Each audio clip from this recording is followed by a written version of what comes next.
Sommet des chefs d'État et de gouvernement à Yamoussoukro en Côte d'Ivoire. Il est essentiellement question de la crise au Mali et en Guinée-Bissau. Les dirigeants réitèrent leur engagement à accompagner les deux pays. Création du comité militaire de suivi de la réforme et indemnisation des victimes des événements du mois de mars. Les deux projets de loi ont obtenu la faveur des députés ce vendredi. Un forum pour la paix et une transition apaisée au Mali s'est ouvert ce matin à Bamako, une initiative de la Maison de la Presse et de l'Association des éditeurs de la presse privée pour discuter et échanger pour une sortie de crise. Madame, Monsieur, bonsoir. Merci d'être avec nous sur l'ORTM. Bienvenue à ce journal. Le 41e sommet ordinaire des chefs d'État et de gouvernement s'est tenu aujourd'hui à Yamoussoukro en Côte d'Ivoire. La rencontre s'est penchée essentiellement sur la situation sécuritaire et institutionnelle au Mali, ainsi que sur la crise politique en Guinée-Bissau.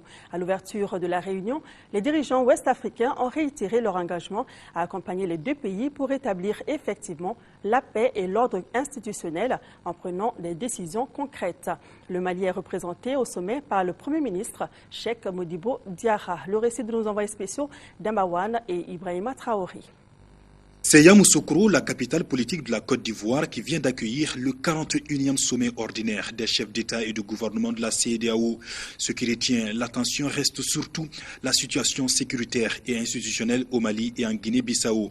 Les dirigeants ouest-africains sont décidés à ramener très vite la paix et la stabilité dans les deux pays. Le président de la Côte d'Ivoire, président en exercice de la CEDEAO, a salué l'engagement et la mobilisation de l'ensemble des pays membres de l'organisation pour le retour à l'ordre constitutionnel au Mali et en Guinée-Bissau. Alassane Dramane Ouattara estime que le défi est encore important, notamment au Mali, qui doit urgemment recouvrer l'intégrité de son territoire national.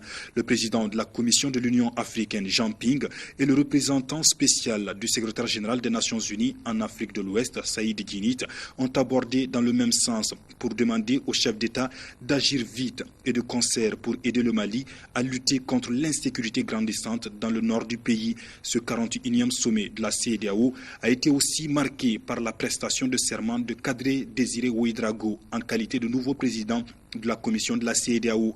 Le Mali est représenté à ce rendez-vous par le Premier ministre. À son arrivée, Cheikh Modibo Diarra a été reçu par le président ivoirien pour un bref entretien qui a porté sur la recherche rapide d'une solution durable à la crise qui secoue actuellement le Mali. Retour au Mali avec ce communiqué sur la situation des citoyens maliens vivant en Mauritanie. Le Mali et la Mauritanie sont deux pays voisins et frères partageant la plus longue frontière commune de la sous-région et ayant des liens séculaires d'amitié et de fraternité. Dans le cadre de leur coopération, les deux pays ont toujours entretenu des relations empreintes d'amitié, de fraternité et de solidarité. Cet état de fait s'est matérialisé sur le plan bilatéral par la signature de plusieurs accords et conventions et par leur appartenance commune à plusieurs organisations régionales et internationales. Le Mali et la Mauritanie ont signé le 25 juillet 1963 une convention d'établissement et de libre circulation des personnes et des biens. Cette convention vise essentiellement à accorder aux nationaux des deux pays, amis et frères, des privilèges réciproques. Cependant, le gouvernement a été informé par les autorités mauritaniennes de l'institution d'une carte de séjour payante pour les étrangers, y compris nos compatriotes. En conséquence, le gouvernement du Mali, en vertu du principe de la réciprocité, a décidé d'appliquer les mêmes mesures aux citoyens mauritaniens au Mali. Toutefois, le gouvernement du Mali demeure attaché aux valeurs et principes qui ont toujours prévalu et réaffirme sa volonté d'œuvrer au bien-être des deux peuples frères et amis. Marie-Bess Léonard, ambassadeur des États-Unis au Mali, a été reçue ce matin en audience par le premier vice-président de l'Assemblée nationale, Younousi Touré. La diplomate américaine était venue féliciter les députés pour avoir voté la loi sur le trafic de la personne. Elle s'est également réjouie de la prorogation du mandat des élus de la nation. Juste après son entretien, elle s'est exprimée au micro de Boubacar Sissoko. On a vu voter des lois hier, donc j'ai surtout félicité la loi sur le trafic de personnes. C'est un sujet très important pour les États-Unis, mais aussi pour les conditions, en fait, la prorogation de l'Assemblée. Dans cet intérim, bien sûr, l'accord cadre consacre des tâches très importantes à l'Assemblée nationale. Donc, je suis venue juste pour échanger un peu sur l'état de ces travaux. Quel est l'état des relations entre les États-Unis et la République du Mali? Nous sommes de grands amis du Mali et c'est pour ça que je suis tellement concernée, je suis tellement engagée de voir comment on procède les travaux de cet intérim qui a ces objectifs tellement importants de procéder aux élections qui va mettre en place un gouvernement avec lequel le gouvernement des États-Unis peut pleinement travailler pour résoudre les questions du Nord, un sujet qui va attirer aussi l'appui de la communauté internationale et aussi la crise humanitaire. Donc, les États-Unis ont hâte. Nous demeurons un bon partenaire du Mali, mais ce partenariat sera encore de son ampleur totale une fois l'intérim assuré. Le mandat des députés a donc été prorogé hier à l'Assemblée nationale. Les députés ont également voté le projet de loi relatif à la lutte contre la traite des personnes et pratiques assimilées. Ce vendredi, ils ont voté la loi portant création du comité militaire de suivi de la réforme et celle qui porte sur l'indemnisation des victimes de guerre et du mouvement insurrectionnel. Ainsi, le comité militaire absorbe le CNRDRE et aura pour mission de participer à l'élaboration du programme de réforme. Quant aux victimes de guerre et du mouvement du 22 mars, ils seront indemnisés. Alpha Maïga pour le compte-rendu. C'est un ministre de la Justice, garde des Sceaux très confiant qui était face aux élus ce jeudi. C'était la deuxième fois que Malick Coulibaly se trouve face aux élus autour d'un sujet lié à la sauvegarde de l'unité et la cohésion sociale. Le dossier sur la table des députés, cette fois-ci, c'est le projet de loi portant indemnisation des victimes de guerre et du mouvement insurrectionnel du 22 mars dernier. La loi d'indemnisation se présente comme le pendant de la loi d'amnistie. En effet, sans conteste, ces deux textes s'inscrivent dans le droit fil de l'apaisement. Les échanges autour de la question n'ont duré que quelques minutes. Et les députés présents au nombre de 123 ont voté pour avec 0 contre et 0 abstention. Et les victimes sont donc à la fois civiles et militaires. Le coût n'a pas été évalué pour le moment. Il s'agit donc de créer une commission. Et cette commission aura toute la faculté, toute la latitude d'examiner l'ensemble des cas et donc de procéder à l'évaluation. Les coûts seront connus ultérieurement. Autre ministre à avoir répondu à l'invitation des députés, celui de la Défense et des anciens combattants. Il était venu défendre le projet de loi portant création du comité militaire de suivi de la réforme. Ce comité est prévu par l'accord cadre. Ceux qui ont ce mouvement insurrectionnel ou cette mutinerie, qu'on se souvienne, ce n'était pas un coup d'État, moi je l'ai toujours dit, parce que c'est eux-mêmes qui l'ont dit, ce n'était pas un coup d'État. C'est une mutinerie pour protester contre les conditions de vie, de travail de l'armée. Donc ceux qui l'ont fait, mais je pense que la moindre des choses, si on va vers une refondation de l'État, vers une transition, c'est de les associer à la réforme de cette armée. Le présent projet de loi qui nous est soumis fait partie d'un ensemble de textes législatifs d'accompagnement du processus de la transition politique. Il s'agit d'un projet de loi qui porte 4 chapitres et 12 articles. Le comité dont il est question absorbe ainsi le CNRDRE. Elle a pour mission de participer à l'élaboration du programme de réforme des forces de défense et de sécurité en collaboration avec les ministres en charge de la défense et de la sécurité et d'assurer ensuite le suivi de la mise en œuvre de ces réformes et du coup procéder à leur évaluation. Capital dans la refondation de notre outil de défense pour que nous puissions finalement disposer des moyens qui puissent nous permettre de faire face aux missions régaliennes dévolues à l'armée. Parce qu'on en a vraiment besoin, compte tenu de la déliquescence actuelle de notre outil de défense, pour que nous puissions enfin disposer de moyens à hauteur de mission pour répondre à l'attente immense de nos populations. Enfin, les députés ont adopté le projet de loi fixant les principes généraux du régime des primes allouées aux fonctionnaires et agents de l'État. 110 voix pour, 0 contre, 0 abstention. Voilà, la création du comité militaire de suivi de la réforme a été approuvée et les victimes des événements du mois de mars seront indemnisées. Les lois ont été votées aujourd'hui par les députés. Le capitaine Amadou Aya Sanogo a rencontré aujourd'hui au camp Cheikh Amadou de Ségou les militaires. C'était pour faire avec eux le point des opérations militaires en cours et les dispositions prises pour libérer les régions du nord du Mali. Le reportage de Dougou Fana Traoré. Au cours de cette rencontre avec la troupe de la 2e région militaire, le capitaine Amadou Aya Sanogo a fait le point de la situation militaire au Mali. Notre armée, dit-il, a besoin d'être réformée, équipée pour qu'elle soit plus opérationnelle. Pour l'instant, les responsables militaires et le gouvernement de transition sont très avancés dans ce travail. Je suis à Ségou aujourd'hui, c'est bien sûr pour faire une rencontre avec la troupe de façon générale, c'est-à-dire tout porteur d'uniforme confondu. Alors pour faire d'abord donner une explication de détailler de l'acquis sur le plan, parce qu'on avait quand même un certain nombre de lois et jusqu'à la création d'un certain nombre de trucs. Donc il fallait venir encore à eux expliquer. Et ensuite donner une explication, faire l'état des lieux sur la préparation matérielle. Parce que cette préparation matérielle va sur 2 phases. D'abord faire revivre l'existant et ensuite avec l'appui, l'aide du gouvernement bien sûr et tous les partenaires des Amis du Mali. Et maintenant l'acquisition du nouveau matériel. Donc ensuite échanger, prendre en compte leurs préoccupations.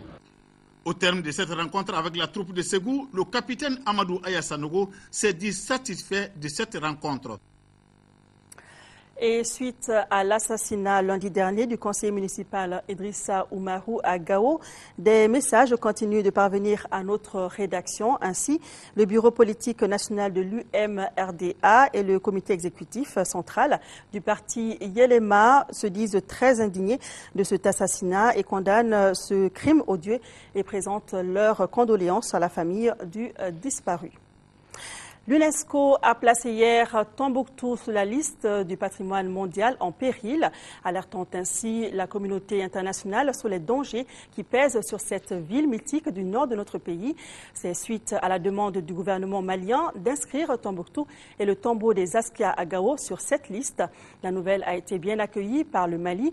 Le ministre de la Culture, de l'Artisanat et du Tourisme estime que cela ouvre la voie à une meilleure protection de nos biens culturels. Écoutons Diallo Fadima Touré au micro de Modibo Soiré. Ça permet d'attirer l'attention de la communauté internationale sur les biens Tombouctou. Également, ça nous permet d'aller poursuivre ceux qui ont l'intention et ceux qui seront tentés de profaner ou de porter atteinte à ces biens culturels qui sont des biens précieux pour nous et pour l'humanité. Le fait d'inscrire la ville sur le patrimoine en péril n'a pas souvent changé grand-chose ailleurs dans le monde. Alors, quelles sont vos attentes? Vous savez, on attend de cette inscription, comme je l'ai dit au préalable, une meilleure protection.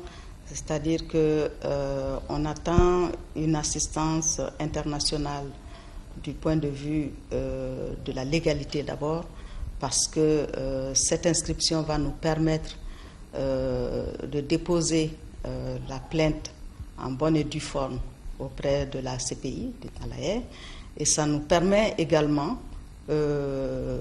d'aller chercher des financements sur le plan international pour intervenir efficacement pour la restauration et pour le maintien des biens qui nous restent encore.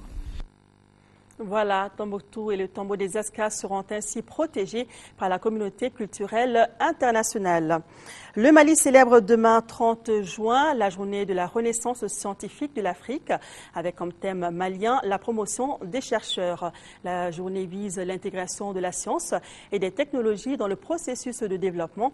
À la veille de cette journée, le ministre de l'Enseignement supérieur et de la Recherche scientifique, Aruna Kanté, s'est adressé aux Maliens. Écoutons-le, ses propos micro sont recueillis par Tamsir Diabati. Chers compatriotes, le thème choisi cette année par la communauté scientifique malienne porte sur la promotion des chercheurs à travers les processus d'inscription sur les listes d'aptitude aux différentes fonctions de recherche. C'est par la disponibilité des ressources humaines bien formées et motivées que nous pouvons espérer accroître la productivité scientifique de nos chercheurs. À ce titre, nous nous inscrivons pleinement dans la logique et la pertinence du choix du thème abordé cette année. Dans l'entame de la nouvelle dynamique de renforcement de notre système d'enseignement supérieur, avec la création de nouvelles universités et la perspective d'ouverture d'écoles doctorales pour la formation à la recherche, il est important que nos jeunes chercheurs reçoivent toutes les informations nécessaires à la conduite de leur nouvelle carrière. 2 voies leur sont proposées.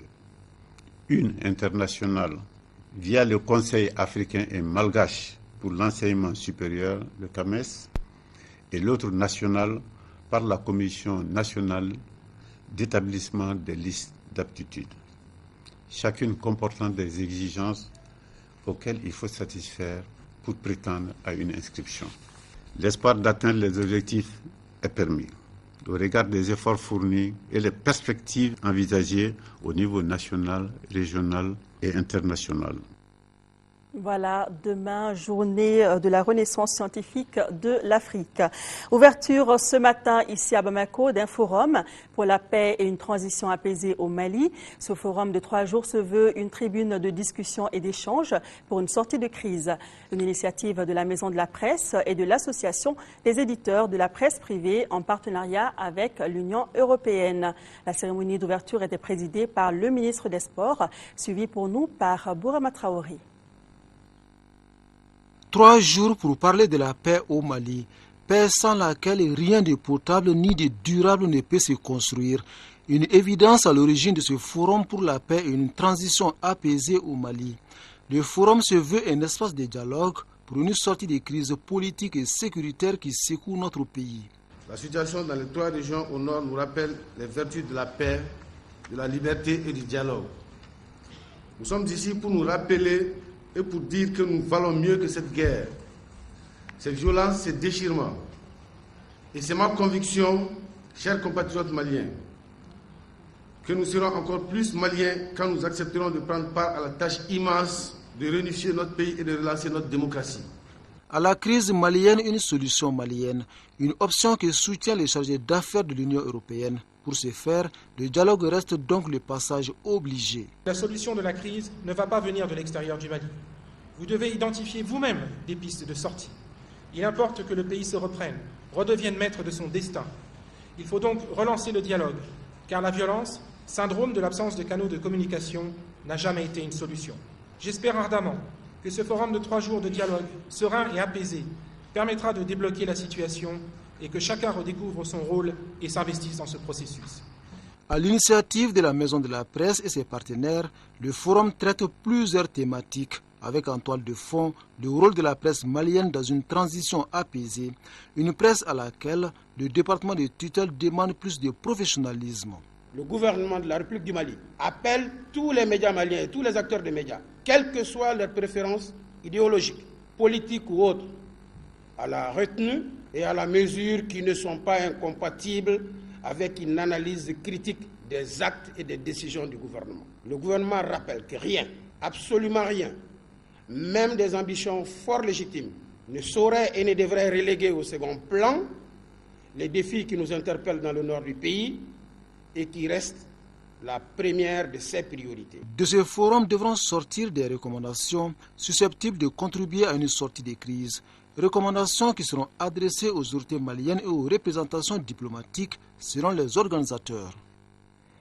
Culture avec le lancement hier du livre intitulé « L'État au Mali, tome 2 » de Moussa Bara. C'était au Centre international de conférences de Bamako. L'ouvrage « L'État au Mali » de plus de 500 pages recense les problèmes liés à l'État, ses forces et faiblesses en matière de gouvernance et propose des pistes d'amélioration. Tamsi Diabaté était au lancement. Le comptable politique et écrivain Moussa Mara opte de nouveau pour l'écriture. Au moment où chacun s'interroge comment sortir de l'ornière, l'auteur Mara donne ses réponses dans cet ouvrage de 504 pages intitulé L'État au Mali, deuxième du même. Ici, il explicite les fondements du pouvoir, les forces et faiblesses de l'État malien. La myopie d'un État, c'est son incapacité à anticiper, à voir loin, à identifier les menaces sur une génération et à s'organiser, à configurer ses propres forces de défense et de sécurité en fonction de cette menace. L'État malien, c'est aussi un État qui a été personnalisé à outrance. Le débat pour la circonstance sur le livre avec le journaliste à la fois critique littéraire ont porté sur les réformes constitutionnelles et le sort de la démocratie au Mali. Ainsi, les échanges prennent une autre tournure, celle de la crise qui sévit au nord du Mali. Actualité oblige. L'analyse des mots et la réflexion de l'auteur semblent impressionner le grand public. J'ai trouvé tout à fait positif qu'un homme jeune comme M. Marat se soit lancé dans une telle réflexion, dans une telle analyse des mots qui peuvent parfois expliquer nos défaillances, qu'il les ait diagnostiqués et qu'il ait cherché à y trouver des remèdes. Alors il y a parfois peut-être un côté utopiste, mais je trouve qu'il faut de l'utopie justement pour construire quelque chose d'autre et de réel. Cet ouvrage sur l'État au Mali a suscité de l'engouement chez le public, tout comme l'invité de marque, le colonel Gamou, qui a préféré garder ses impressions. Je t'ai dit que non, pas maintenant. Il faut que je lise d'abord le livre. Voilà donc l'État au Mali, tome 2 de Moussa Mara, un livre à voir dans votre bibliothèque. Plus d'1 milliard de francs CFA, c'est le montant de l'accord de subvention pour le financement du projet d'urgence d'appui à la présente campagne agricole. Un projet financé par les Pays-Bas qui devra faciliter l'accès de plus de 6 000 producteurs des régions de Koulikoro et de Ségou aux entrants agricoles. La cérémonie de l'accord a eu lieu en présence de notre reporter Ramata Konaté. Un nouveau projet pour le développement du secteur agricole prend forme. Il s'agit du projet d'urgence d'appui à la campagne agricole 2012-2013, PUCA. Les parties prenantes viennent de signer l'accord de subvention du dit projet. 6 cercles des régions de Koulikoro et Ségou en sont les bénéficiaires. Il concernera 6 710 producteurs et dont 2 684 productrices et la production de 11 333 tonnes de céréales pluviales et de légumineuses alimentaires. Le nouveau projet servira à faciliter l'accès de ces producteurs aux intrants agricoles, notamment les engrais et les semences. Au regard de l'importance du budget à rechercher pour la subvention des intrants et l'acquisition des équipements agricoles, la représentante du donateur juge l'aide insuffisante par rapport aux besoins. La contribution néerlandaise par rapport aux 40 milliards qu'on a besoin, elle est petite. Je veux dire, à Sassakawa, on va contribuer 1 milliard 124 millions de francs CFA pour appuyer la région de Ségou et de Koulikoro. C'est un bout de solidarité dans une situation difficile. Aussitôt après la signature de cet accord, les acteurs concernés passent au peigne fin les stratégies visant la planification des activités urgentes à mener dans le cadre du projet. Le Fonds de développement de l'eau était au cœur d'une conférence débat organisée ici à Bamako, c'était ce matin. Une initiative de la Coalition pour l'accès à l'eau potable, l'hygiène et l'assainissement. Le non-paiement des redevances constitue un obstacle au développement de la structure, d'où l'organisation de cette conférence pour informer et sensibiliser les acteurs. Agali Agissa. L'eau est source de vie. Et des stratégies doivent être développées pour préserver les réserves de cette importante denrée. C'est dans ce cadre que le Fonds de développement de l'eau a vu le jour au Mali en janvier 2002. Attirer l'attention des décideurs et sensibiliser les acteurs de l'eau sur l'importance et le rôle de ce fonds, voilà les objectifs de cette conférence débat initiée par la Coalition pour l'accès à l'eau potable, l'hygiène et l'assainissement, CAIFA. Le motif de cette conférence, c'est de faire en sorte d'appuyer pour une plus grande fonctionnalité, une réelle fonctionnalité du Fonds de l'eau, du développement de l'eau, qui est un instrument majeur dans le financement du secteur eau. Ce secteur est trop dépendant de l'extérieur. Les fonds logés au trésor public et alimentés par les recettes perçues sur l'utilisation des eaux et la pollution. La création du Fonds de développement de l'eau, c'est d'abord pour aider le gouvernement à faire face à ses responsabilités vis-à-vis de la satisfaction des besoins en eau des Maliens. Et ceci se base sur le principe du prélèvement de l'eau ou de la pollution de l'eau. Celui qui prélève doit payer, celui qui pollue doit payer. Le non-paiement des redevances constitue aujourd'hui l'entrave majeure au développement du fonds en question. C'est pourquoi la CAEFA entend faire un plaidoyer pour inciter les acteurs de l'eau, les autorités nationales et les partenaires à participer à la dynamisation du fonds de développement de l'eau. Meeting de collecte de fonds en faveur des enseignants déplacés des régions du Nord. C'était à la Maison des Aînés. Initié par le collectif des syndicats d'enseignants, l'action s'inscrit dans le cadre du mouvement Les 3E, à savoir les enseignants encadrent les élèves. Reportage de Nando Dambeli. Les événements survenus dans le nord de notre pays ont provoqué le déplacement massif des populations vers divers horizons. Les enseignants, fonctionnaires servant dans les coins les plus reculés, les plus enclavés, les plus hostiles et se trouvant naturellement en poste avancé, n'ont pas été épargnés ainsi que leurs élèves. Ils sont au total plus d'1 millier et autant d'élèves à regagner Bamako. Depuis, des actions de solidarité sont menées à leur endroit. FENAREC s'est senti interpellé et a décidé d'entreprendre une série d'actions de solidarité envers ses enseignants et élèves victimes de cette crise. Plus de 390 000 francs CFA collectés sur place, ajoutés à plusieurs autres contributions, ont été remis à ses frères. Un geste salué à sa juste valeur par les autorités scolaires. Ce qui vaut en premier, c'est vraiment la solidarité. Vous avez évoqué des élèves déplacés qui ont bénéficié de l'encadrement bénévole des enseignants. Je pense que toutes ces actions-là sont des manifestations de solidarité pour lesquelles qu'une récompense matérielle ne saurait être à la hauteur. Remettant les fonds aux bénéficiaires, le représentant du ministre a rappelé que la solidarité reste et demeure un geste perpétuel. Rappelons qu'ils sont au total 1096 élèves du fondamental et du secondaire, encadrés par 212 enseignants à bénéficier de ce geste. Autre action de solidarité, 10 tonnes de riz pour 200 familles de déplacés du nord du Mali dans la région de Ségou. C'est un don offert par les moulins modernes du Mali. Le compte-rendu de la cérémonie, c'est avec Fousseni Samaki. Ce don est composé de 10 tonnes de riz plus les frais de transport jusqu'au domicile des bénéficiaires.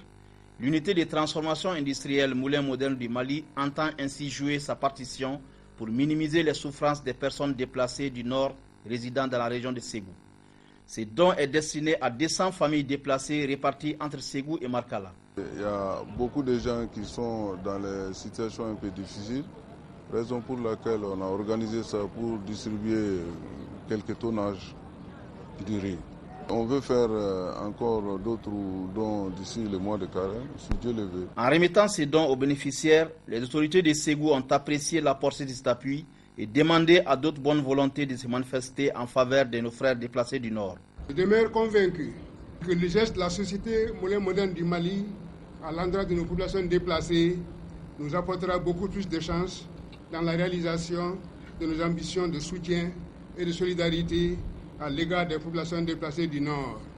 Selon Bokar Théodore Diop, porte-parole du Coren Ségou, et Suleiman Aïdara, celui des personnes déplacées, ce geste du moulin moderne du Mali est allé droit au cœur. Notons que la région de Ségou compte aujourd'hui 10 594 déplacés, dont 5 000 dans la seule ville de Ségou, et 20 communes sur 30 du cercle de Ségou se sont déjà manifestées en faveur des personnes déplacées du Nord.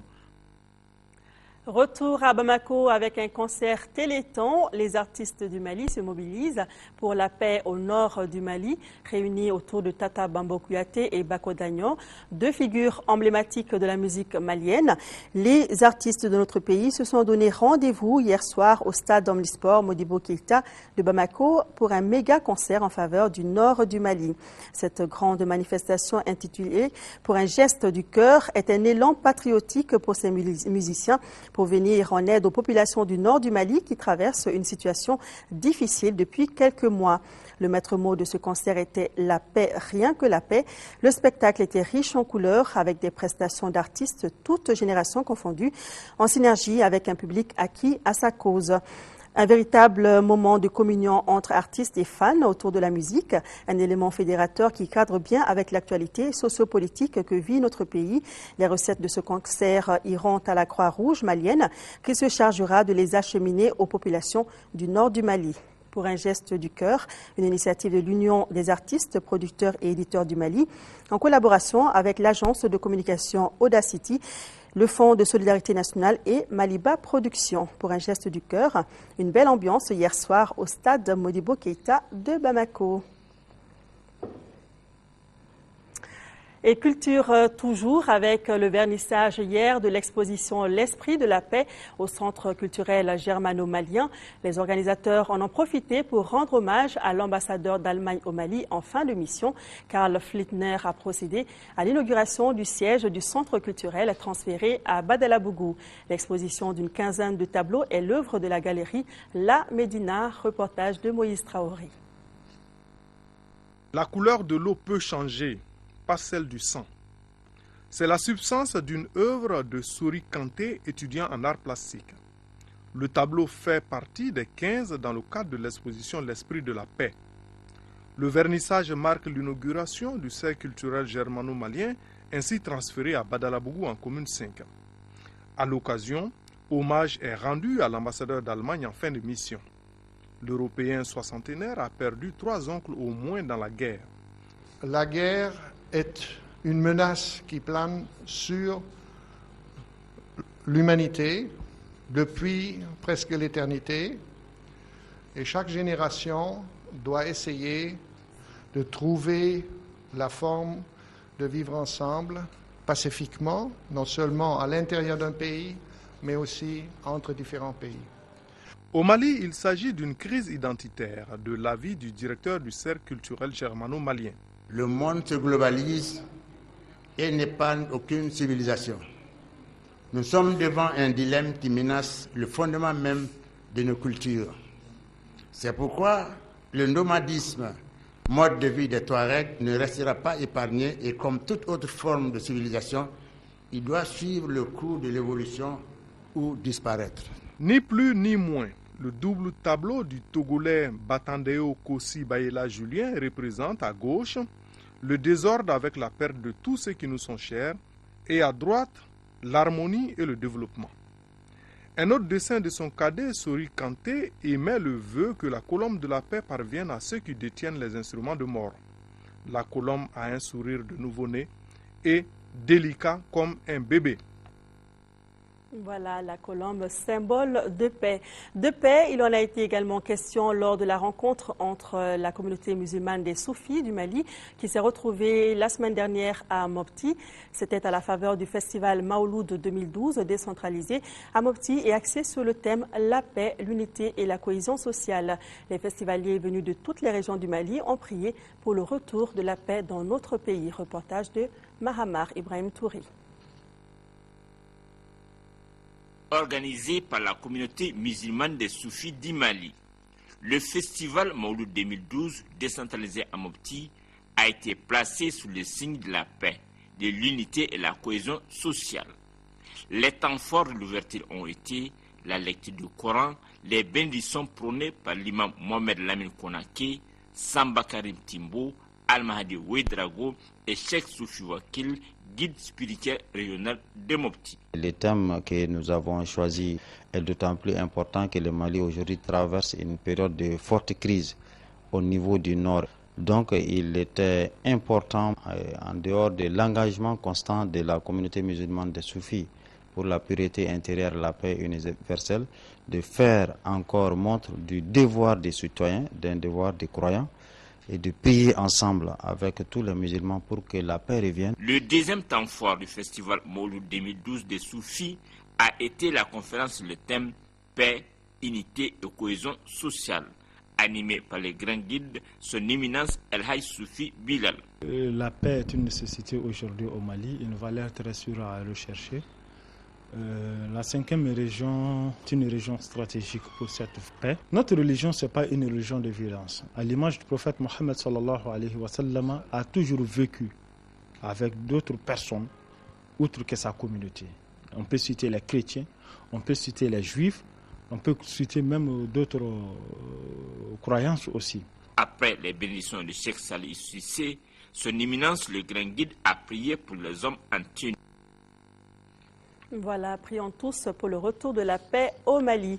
Parlons sport football avec la Coupe de la Confédération Tour de cadrage aller. Notez tout d'abord que le COB a été battu par Al Hilal du Soudan, 2-0. Quant au stade malien de Bamako, reversé dans cette compétition, il reçoit ce samedi le club omnisport de Meknès du Maroc. C'est la veillée d'armes à Sotiba. Comment le stade malien de Bamako entend aborder ce rendez-vous important? Élément de réponse avec notre reporter Sirakatou Sissé qui a fait un tour au complexe sportif de Sotuba. Union sacrée, c'est le mot d'ordre distillé entre joueurs, encadrement technique et dirigeants du stade malien de Bamako avant d'affronter les Marocains du club omnisport de Meknès pour le tour de cadrage aller de la Coupe de la Confédération. Le stade malien traverse des moments difficiles. Le club veut coûte que coûte se racheter après les éliminations en Coupe du Mali et surtout en Ligue des Champions. 2 énormes déceptions à surmonter le plus vite. C'est un match qui est important pour le stade. Le coup est jouable. Avec l'apport de tout un chacun, ça peut marcher. Une longue histoire lie le stade malien de Bamako à la Coupe de la Confédération. En 2009, les Blancs mal en point à ce moment de la saison sont parvenus à monter sur le toit de l'Afrique. Et depuis, le club est entré dans la cour des grands, comme par magie. Ce samedi, le stade malien de Bamako renoue avec une compétition presque familière en recevant le club omnisport de Meknès du Maroc. L'adversaire a un maigre palmarès tant au plan national que continental. Les Marocains ont par ailleurs disputé cette Coupe CAF quart de finaliste en 1996. Le club omnisport a terminé à la 10e place du championnat marocain saison 2011-2012. C'est donc une équipe à la portée du stade. Nous comptons aborder ces matchs avec beaucoup de confiance et puis on a préparé les matchs depuis le début de semaine. On est rentré à l'internat, on est là tranquille, on est confiant. Toutes les conditions sont réunies pour qu'on puisse bien aborder les matchs. Distancé en Ligue 1 par le Djoliba AC, le stade malien de Bamako a fait de cette Coupe de la Confédération une priorité. Il va falloir que nous négocions en fait ce tour de cadrage avec tout le travail que nous sommes en train de faire, que l'encadrement est en train de faire, avec en fait tout l'investissement que les supporters et les dirigeants sont en train de faire montre ces temps-ci. Je pense que cette fois-ci pour le tournoi CAF et pour la phase aller, et nous allons en fait essayer d'assurer un résultat qui va nous permettre de voyager confortablement et affronter COD Meknès au match retour. Le brillant parcours de 2009 peut-il être réédité? Le temps nous le dira. Pourquoi pas noter que le match Stade malien de Bamako, club omnisport de Meknès du Maroc, c'est demain samedi à partir de 16h au stade Modibo Keïta. Et dans la même compétition, notre 3e représentant sera le Djoliba AC. Il jouera dimanche contre le club africain de Tunis. Et c'est tout pour ce journal. Merci de l'avoir suivi. Demain à 13h, retrouvez Nyanya Aliou Traoré et à 20h, Sira Batili. Merci de votre fidélité et soyons tous de cœur et d'action avec nos compatriotes des régions du Nord vivant sous occupation. Ne les oublions pas. Merci.